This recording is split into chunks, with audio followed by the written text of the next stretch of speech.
News Telangana న్యూస్కి స్వాగతం. Osmania యూనివర్సిటీలోని new Godavari hostel విద్యార్థులు రోడ్డుపై బైఠాయించారు. న్యూ గోదావరి హాస్టల్ మెస్లో కర్రీలో రేజర్ బ్లేడ్ రావడంతో విద్యార్థులు రోడ్డుపై బైఠాయించి ఆందోళన వ్యక్తం చేశారు. ఉస్మానియా యూనివర్సిటీలో విద్యార్థులకు నాణ్యమైన ఆహారం అందించడం లేదని అన్నారు. ఉస్మానియా యూనివర్సిటీ అధికారులు విద్యార్థుల ప్రాణాలతో చెలగాటమాడుతున్నారని మండిపడ్డారు.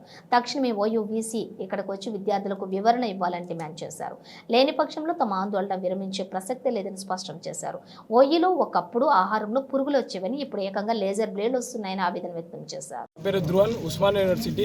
ఈ యొక్క ఏదైతే ఈరోజు న్యూ గోదావరి హాస్టల్ విద్యార్థులు రోడ్ ఎక్కడం జరిగిందో, ఎందుకంటే మనం ఇక్కడ చూస్తూ ఉన్నాము అన్న ప్లేట్ ఈరోజు మనం చూస్తూ ఉంటే ఈరోజు తినే అన్నంలో రేజర్ బ్లేడ్లు వస్తూ ఉన్నాయి. అదేవిధంగా తినే అన్నంలో గాజు ఒక్కలు వస్తూ ఉన్నాయి, తినే అన్నంలో పురుగులు వస్తూ ఉన్నాయి.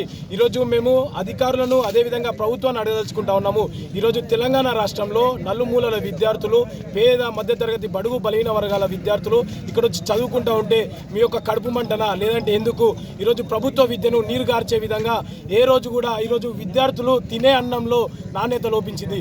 అదేవిధంగా ఈరోజు డాక్టర్లు చెప్తా ఉన్నారు, మన బాడీలో 70% నీళ్ళు ఉంటాయి.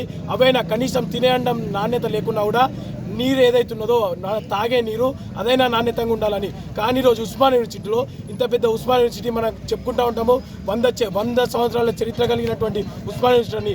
కానీ యూనివర్సిటీలో నీరు నాణ్యంగా లేదు, ఫుడ్ నాణ్యంగా లేదు, ఇలా చూసుకుంటే ఏది నాణ్యంగా లేదు. కాబట్టి ఇప్పటికైనా చెప్తా ఉన్నాము అధికారులకు, ఇప్పటికైనా మీ యొక్క వైనాన్ని మార్చుకొని వాటిని నాణ్యపరిచే ఒక దిశగా మీ అడుగులు వేస్తారని కూడా ఈ సందర్భంగా తెలియజేసుకుంటా ఉన్నాం.